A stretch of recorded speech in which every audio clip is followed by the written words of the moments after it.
Bom dia, povo abençoado do Senhor. Vamos para mais um estudo, então, iniciando hoje o livro de Esther, do capítulo 1 ao capítulo 3, e começa contando a história do rei Assuero, um rei poderosíssimo do Império Medo-Persa. Possivelmente esse aí é o mesmo Xerxes da história. E começa contando que ele pegou e deu um banquete para os governadores das suas províncias. Conta também a história da rainha Vasti, que também dá um banquete. E durante o momento desse banquete, estavam há 7 dias bebendo, se embriagando. Possivelmente esse banquete é uma glutonaria. Se você não sabe o que é glutonaria, é beber, comer em homenagem a outros deuses. É uma orgia. Eles tinham esse costume. A palavra bacanal vem de Baco, deus do vinho. E eles faziam uma bacanalha, um bacanal, durante dias em homenagem a esses deuses. E ele manda que introduza a presença dele e dos seus governadores a rainha Vasti com a coroa real.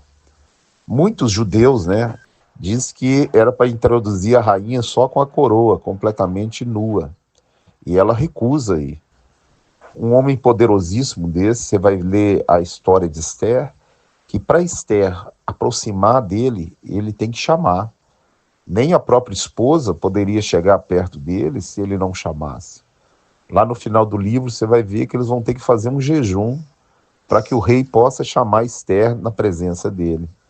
Então, o que essa mulher fez é como se estivesse ofendendo um Deus, desobedecendo a ordem de um Deus na terra. Todos esses homens eram filhos de alguma divindade.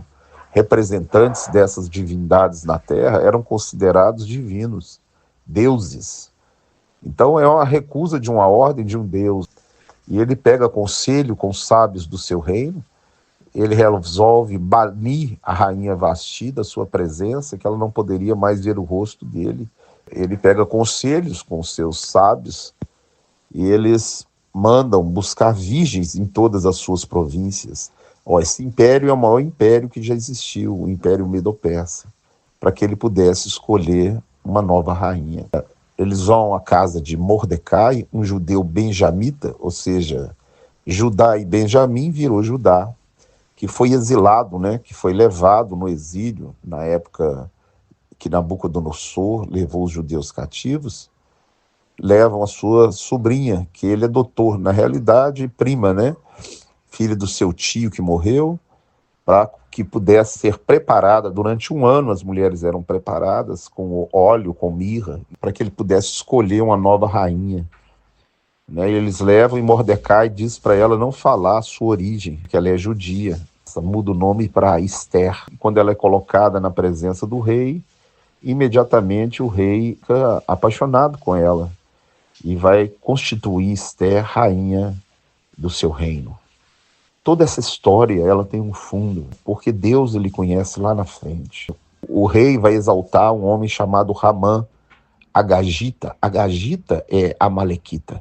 Então você tem que lembrar lá do passado, quando Deus mandou Saul exterminar os amalequitas. Ou seja, inimigo ferrenho de Israel.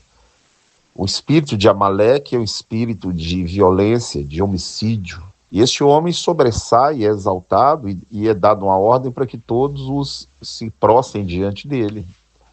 E o judeu Mordecai, o judeu não se prostra diante de homem. Sempre que o homem passava, Mordecai ficava de pé e todo mundo prostrava, e eles avisaram Mordecai, e Mordecai não se prostou. E esse homem então ficou irado, falou, vou arrumar uma não só para Mordecai, mas para toda a sua raça, a sua espécie. Você tem que entender que há a mão do diabo por trás disso. Se esse homem extermina todos os judeus, o Messias não vem. Ele pretende exterminar toda a linhagem de Mordecai, toda a raça dele da face da terra. Esse espírito de antissemitismo desse homem está no mundo. Os judeus são odiados no mundo e eles querem exterminar os judeus. Hoje estamos vendo Israel numa guerra, do qual a ideia não é conquistar a terra dos judeus, é exterminar os judeus. É o mesmo espírito de Ramã do Amalequita que continua no lugar, porque os demônios, eles não morrem. Os demônios permanecem. E o desejo é o mesmo da época de Esther. exterminar esse povo agora, para que Jesus não volte. Primeiro queria exterminar para que Jesus não viesse, e agora quer exterminar para que Jesus não volte. Então esse homem vil, ruim, ele fala com o rei que existe um povo nas suas províncias ou no seu império que não aceita se prostrar diante de nenhum outro Deus e diante de homem nenhum, e que esse povo deveria ser exterminado. Então o rei ele vai lançar Pur era um tipo de sorte lançado no Império Medo-Persa. Então ele lança Pur e decreta um dia, uma data, para que o povo judeu seja exterminado. Olha a artimanha, o diabo usando um homem, Ramã, para que exterminasse os judeus e assim o Messias não viria. Mas Deus já está agindo. Deus colocou uma mulher judia como rainha e o rei não sabia a origem de Esther. Ela não contou a sua origem. Nesses 3 primeiros capítulos, o início dessa trama, dessa história, a primeira coisa que nos mostra é que Deus está no controle de tudo. E que quando o diabo ele levanta, ele vai levantar para cair. E é uma história linda, uma história de fé, de confiança. Você vai ver lá para mais no final, Deus vai livrar, mas eles vão ter que lutar. Então, na nossa vida também é assim, Deus nos dá livramento, mas não nos exime da batalha, da guerra. A trama dessa história conta a história de uma armadilha travada pelo diabo. Esses 3 primeiros capítulos, nós aprendemos muita coisa. A perseverança desse judeu Mordecai, que mesmo diante de qualquer ameaça, não se prostrar diante de ninguém. Seja como Mordecai, volte à essência, medita e pratique a palavra de Deus todos os dias. Em nome de Jesus. Em nome de Jesus.